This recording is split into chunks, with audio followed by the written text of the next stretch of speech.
Part 2 tayo mga bossing. Okay, so napanood nyo na yung part 1 about yun sa mga essentials na kailangan yung gamitin. So ito na rin yung part 2, na-record ko rin ngayon kasi para lang 2 separate videos siya. Okay, so kung may mga question kayo, tulad ng sabi ko sa part 1, itanong nyo na lang ulit kaagad dito para may part 3 tayo. Okay ba? Ayos na yan. So continue na tayo sa video. Sige. So andito ulit tayo. Ang pag-uusapan natin ay yung ano pa yung mga dapat nyo i-consider sa pagpaplano ng filtration. Ayan. So kung anong filtration yung gagamitin nyo, marami kayong makikita. Isa sa mga vloggers na nakita ko sa YouTube, simula pa nung pandemic guys, si Nilo Nieves. Ayun, talagang nakasubscribe ako doon dati pa. Ako dun sa mga ginagawa niya na DIY na mga pond filter setup para dun sa mga koi niya. Ayan, hindi niya ako kilala guys. Subscriber lang din talaga ako. Nanonood lang ako. Ayan, so maganda yung mga ginagawa niya dun na filtration setup. Saka malalaki yung volume ng tubig. Okay. Ayan. So ano yung kahalagahan nung panonood ko dun? So yung panonood ko dun, na-open ako dun sa iba-ibang types ng filtration. So simula dun, nag-search ako iba-iba.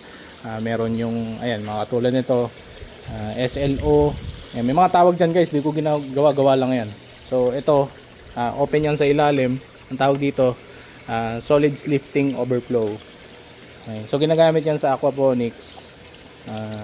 Ano lang, parang mangyayari yung dumi dadaan doon sa ilalim, higupin, mag-overflow doon sa dulo. So parang pinatapon lang natin yung tubig. Sipin mo may butas ka doon, tatapon yung tubig doon. Pero instead na manggaling sa taas yung tubig, natatapon sa ilalim, which is magiging parang siphon. So yung dumi ng isda, doon dadaan sa ilalim. Ngayon, bakit siya may butas sa taas? So ito guys, para tawag dito, pigilan yung siphoning, di ba? So madaming filter na may problema sa siphoning. Kapag namatay yung motor, mangyari, ihigupin itong lahat yung tubig palabas. Okay, parang siphon. So yun. So since meron tayong flow, kung walang hangin dito na magka-cut nung pressure, magdedire-diretso siya. Okay? Ayan. So isa to. So SLO ang tawag dyan. Ito naman, bottom drain. So pinaka-basic, bottom drain. May drain ka lang sa ilalim. Okay? So ito yung mga papalabas. Ito yung papalabas. So marami pa dyan iba. So pinaka-common din yung overflow. Ang overflow naman, hindi mong madalas ginagamit sa mga pond, overflow. So sa taas siya kung nag-e-exit ng tawag dito, ng tubig, di ba? So ang problema doon, yung ilalim nare-retain. Okay?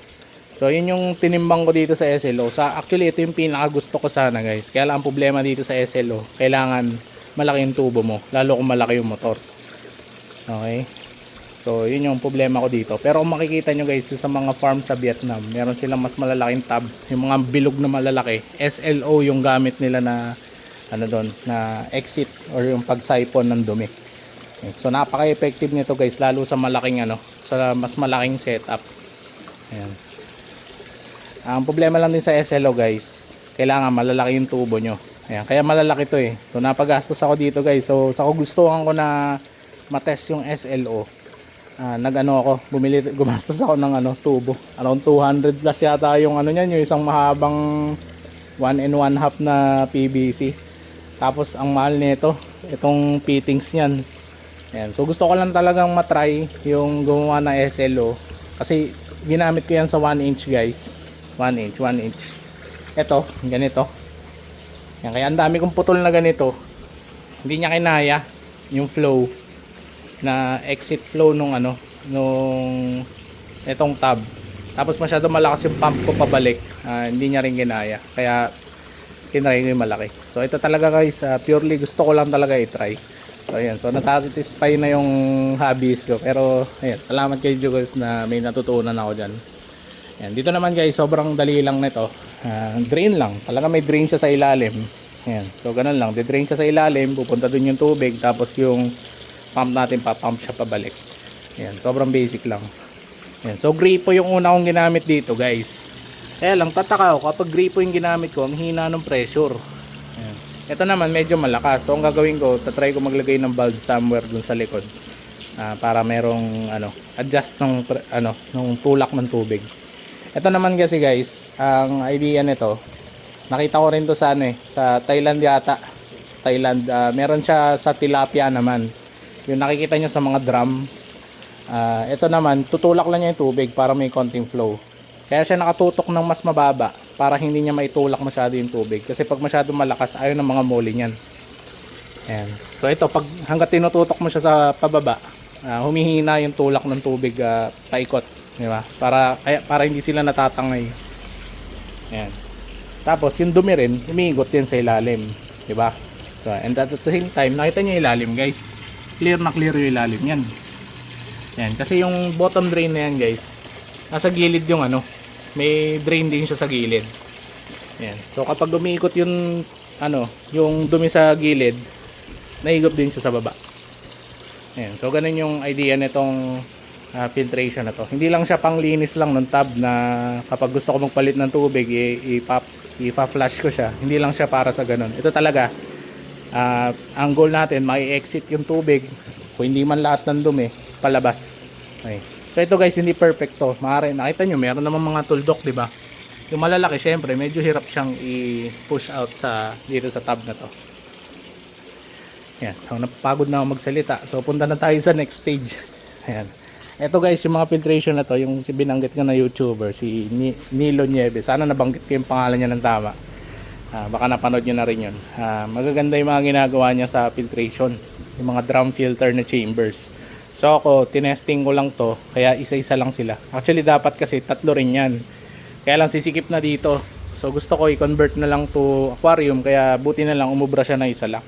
Total balloon mollies lang naman. Ang may iba lang naman dyan yung dalas ng maintenance. Okay. So ito guys, ang tawag naman dito, hindi pala siya exactly ganun, pero ang ano nito, ang concept nito is yung parang bog filter. BOG, bog filter. Ayan. So ang mangyayari, yung nag-exit na tubig, magko-combine lang yan, tapos ilalabas niya sa ilalim. Sa ilalim niyan, yung dulo niyan may T. Ayan. So ilalagay ko dyan yung video guys kung mahanap ko pa, kasi binidyoan ko yun ang ginagawa ko para dito sa moment na to, pero mukhang nakalimutan ko na. So sa ilalim niyan, walang laman yan sa ilalim, lumalabas lang yung tubig doon. So para siyang swirl filter. Explain ko yung swirl filter dyan next, dun sa kabila. Ayan, meron akong video nun, sure. Ayan, so yung dumi maiwan dyan sa ilalim. Ngayon meron drop mat. May drop mat yan sa ilalim. Nakita nyo doon sa mga latest video ko. Tapos sa susunod dito, ayan, ito yung drop mat, ayun, no? Makita nyo, may kulambo, drop mat, kulambo. Tapos ito yung bio sponge filter. Kasi ito gagamitin ko na tong biological media. So after nun, ayan na, pwede na tayo maglagay ng biological media dito sa taas, dito sa top part. Kung hindi lang yung tubig naubos, nag-evaporate kasi tagal na yan, sa buwan na ganyan yan hindi ko ginagalaw. Ang huli ko inayos dito, itong taas lang. Ayan. So aangat yung tubig, may iwan yung sludge sa baba, yung mga dumi, and then tataas lang yung malinis na tubig. So yun yung concept nya. Tapos dito sa taas, magkakaroon tayo ng space for biological filtration. So yung mga ceramic ring and dito natin ilalagay, and then may pump. Ayun, yung pump na yon nasa taas, babalik niya yung tubig. Okay. So yung pump natin hindi masisira agad. Ayun, may iwasan nating mag-clog siya agad, malinis yung pump natin kasi malinis na yung tubig na ipapump back niya dun sa ayan, sa ating setup. Okay. Ngayon, yung maintenance, di ba? So dito, ang mali ko dito yung taas. Nagbutas na ako ng takip niyan Dati ito, mataas yan. Ayan, kaya lang masyadong mataas to. Ayan, ito yung original. Hanggang dito yan guys. Ito yung original, mataas yan. Tapos butas yung takip para nakasara yung drum. Kaya lang nilakihan ko yung tubo. Ayan, hindi na siya nag-fit. So hindi na kasya yung takip, kaya hindi na masara. Ayan. So ang concept nito naman, yung bog filter nga. Yung bog filter kasi aangat yung tubig and then i-exit sa butas. Ito naman, ganyan lang. Ginaya ko lang ng konti, minodify lang. Ngayon yung dumi guys, ang maintenance nito, dagdag ka lang ng tubig. Tapos syempre, babawas ka ng tubig. Meron tayo ngayong bulb dito sa ilalim. Yung bulb na yan, hanggang gitna yan. Tapos merong parang nakasiphon siya sa gitna. Ngayon, pag binuksan mo yan, syempre, nag-exit yung dumi. Ayan, tatapon mo na yung dumi. Ayan, pag natin damihan at ayan, nabulunan na yung, teka lang. Ayan, medyo sumobra ako ng bawas ng tubig. Pero yun yung concept niyan. Okay. So naka 10 minutes na naman tayo guys. So kailangan ko muna ulit putulin para meron tayong third video. So yun, ulitin ko ulit. Kung meron kayong katanungan, comment nyo lang. At itong series na to ay dedicate natin para dun sa pag-explain ng setup ko. Para kapag may nagtanong guys, i-redirect ko na lang dito kasi puno na yung messages natin. Kakasagot. Ay, kakatanong ng mga subscriber. Gusto ko rin naman masagot yung tanong nyo ng tama. Okay. So hindi ito guys yung the best na solution, pero ito yung ginawa ko. Ayan, so ito yung consolidation ng mga research ko. Ayan, so yun lang guys. So meron tayong part 3. Hintayin ko kayo doon. Don't forget to like and subscribe. Maraming salamat.